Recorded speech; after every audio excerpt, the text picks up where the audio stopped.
हम जी fundamental rights कर रहे हैं जो कि कॉन्स्टिट्यूशन में प्रोवाइडेड है।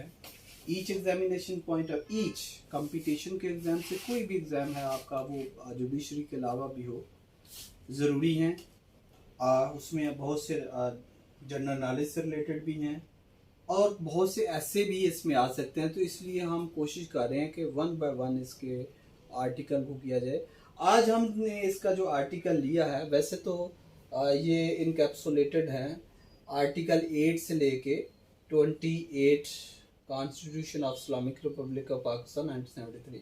आज हम जो करेंगे वो आर्टिकल 12 है जी। आर्टिकल 12 जो है वो क्या कहता है बेसिकली, इसके बारे में हम थोड़ा सा बात करेंगे। 12 कहता है जी, protection against retrospective punishment. Again फौजदारी लॉ जो है ये रेट्रोस्पेक्टिव इफेक्ट नहीं करता।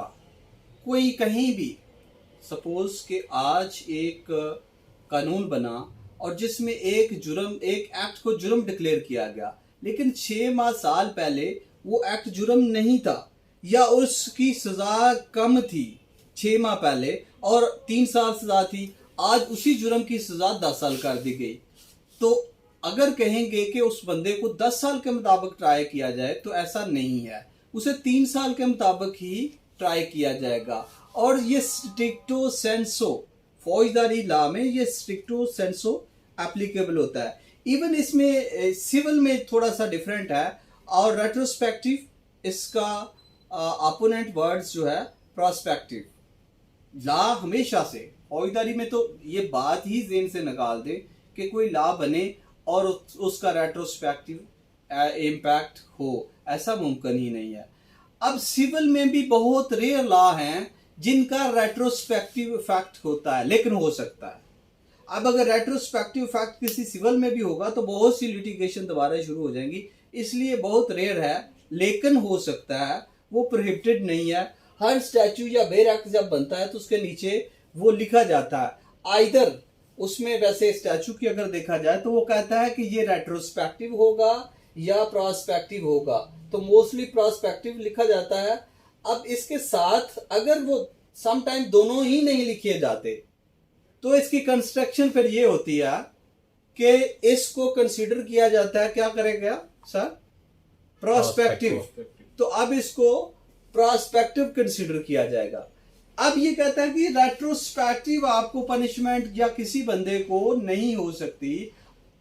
इसको पढ़ते हैं जी, प्रोटेक्शन अगेंस्ट रेट्रोस्पेक्टिव पनिशमेंट। ये भी किसी का बुनियादी हकूक है कि एक बंदा है, उसने एक वक्त 6 साल पहले या 6 माह पहले एक जुर्म किया है, वो उस वक्त कानूनी तौर पर जुर्म था ही नहीं, तो उसे सजा नहीं हो सकती। दो इसमें आगे चल के इसके पहलू हैं, फोल्ड हैं, जिसके बताएंगे।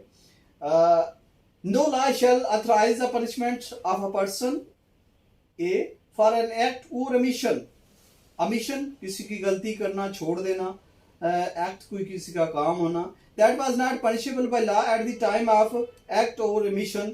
अब जब वो एक्ट और अमिशन बंदा कर रहा है, कोई काम कर रहा है या कुछ छोड़ रहा है, उसे करना चाहिए था, नहीं किया उसने, ठीक है, उसकी ड्यूटी थी या उसे करना चाहिए था, परफॉर्म करना चाहिए था, उसने परफॉर्म नहीं किया, तो वो क्या है कि उसको सजा नहीं होगी अगर बाद में सब्सिक्वेंट कोई लॉ बन गया। या बी वो कहता है for an offence by penalty greater than. अब यहां पास करते हुए हम कहते हैं कि एक ऑफेंस है, जब वो कमिट हुआ तो उसकी सजा 3 ईयर्स थी और सब्सिक्वेंटली एनहांस करके 7 ईयर कर दी गई। अब लॉ में प्रोहिबिटेड क्लॉज में चला गया, जो भी हुआ आगे ये, या उसमें कंपाउंडेबल, नॉन कमेंट व्हाटसोएवर। अब वो कहता है कि नहीं, उस वक्त चूंकि उसकी सजा 3 ईयर थी तो उस बंदे को या ऑफेंडर को, अक्यूज्ड को 3 ईयर के मुताबिक ही ट्रीट किया जाएगा। और of kind different from the penalty prescribed by law for the offence at time the offence was committed. अब अगर उसने सपोज के कहा कि उसको उसने फाइन है तो फाइन ही होगा। सब्सिक्वेंटली कहा गया कि नहीं, इसका फाइन भी हो सकता है और प्लस क्या हो सकता है, फोरफीचर ऑफ प्रॉपर्टी।